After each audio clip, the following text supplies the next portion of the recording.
Alright, CNT120, Chapter 4 Lab. We just got done with looking at our Ethernet header. We're going to move on now to look at ARP. Before going any further, maybe make sure you save your results file, your results there, so you're not losing that. And on your packet tracer, if you haven't saved it so far, maybe this is a good time to save it. Use your save button there, or as I did, I ended up doing a file save as and gave it a name of like working. That way I know this is my working file, the one I'm working with. So maybe save your progress so far so you don't lose anything.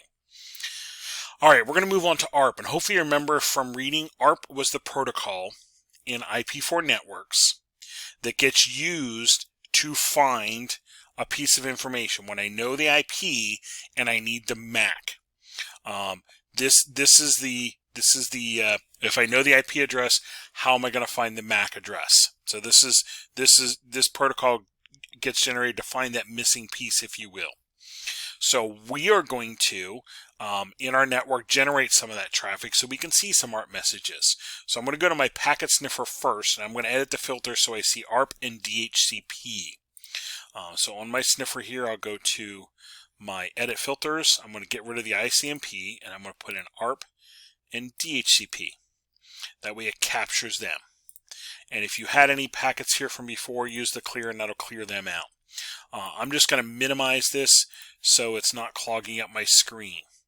What I'm going to do now is on my Philadelphia laptop, I'm going to release the IP that's here and then turn around and request a new one. In that process will generate some ARP traffic. So on the laptop here, I'll go to the command prompt and I want to do ipconfig release.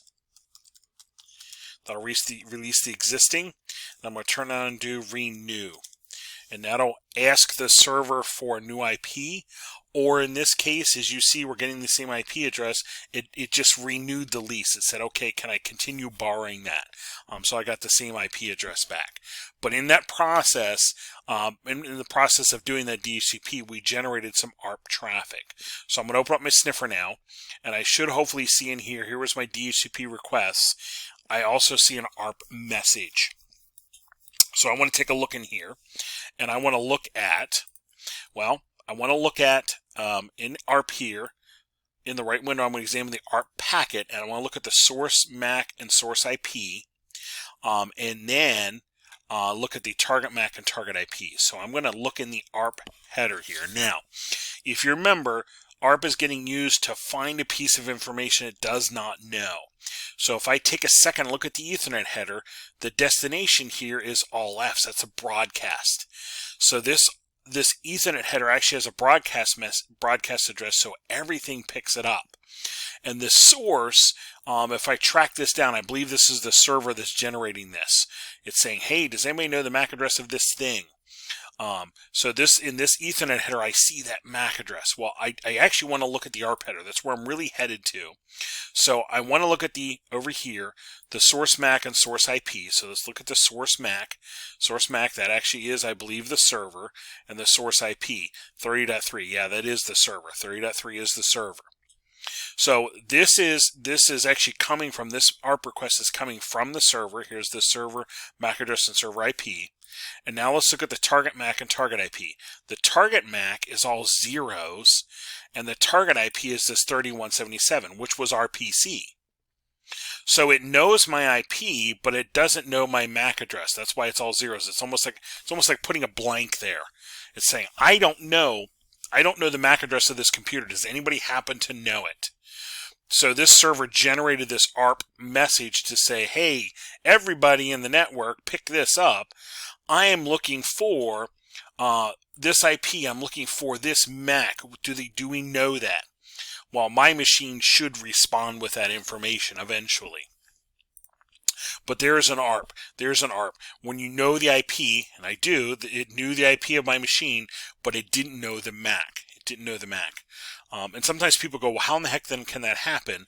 Well, if I try to load a new web page, when I type that address in, let's just say I'm loading a new, I haven't loaded on my computer before a certain website, like, a baseball team website. I haven't loaded it before.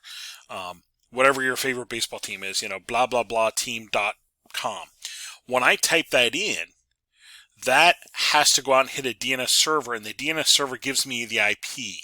So I would now have the IP, I would know where I'm headed, but I don't know the MAC address. So ARP gets generated to come up with that MAC address. That's how that happens. I can easily get the IP and still not know the MAC. So that's where the ARP comes in to try to do that. All right, so on my text file, we want to capture this information. We want to capture this information. So on my notepad, I want to copy the MAC address shown in the target MAC field. So I'm going to, on my text file here, I'll do part 2. I'm going to do ARP in here. And I want the target MAC. That's what I want, the target MAC address. And actually, I'm going to come over here. Here's the target MAC. I'm going to copy that. I'm going to put that in my text file. And just for my reference, I'm going to put the target IP. So we know it had the IP, it's trying to find the MAC. Okay, I'm going to put that in there just for my own reference. But that target MAC of 0000 is kind of like a blank. It's kind of like, hey, does anybody know this? If you do, fill it in for me, please. Okay, I'm going to save my text file. I'm not done yet. So I now want to look at the ARP table on this computer. So I'm going to, let me close this now. On this PC, if I look at the ARP table now, and I think I'm using the Philadelphia PC, yeah, I'm using the Philadelphia PC. If I go straight in right now and go to the command prompt and do ARP-A, I might not have any entries, which is fine. This computer hasn't been used for anything yet. So what I'm going to do is, it tells you in the lab here, I'm going to ping a couple things, and then I'm going to do that. So I'm going to do a ping of the 192, 168, and I'm going to do right around the rounds. 30.1 is the router. I'll do 30.2, which should be the DNS server. 30.3, I think, is the DHCP server. Yep, 30.3 is the DHCP server. And I'll do 30.4, which will be the web server. Well, in the process of doing that, it had to ARP for that and put that, once it learned to put that information in its table. So if I do an ARP-A now, I actually have a couple entries. So as I start doing stuff in my network, my computer starts resolving that and putting in the table.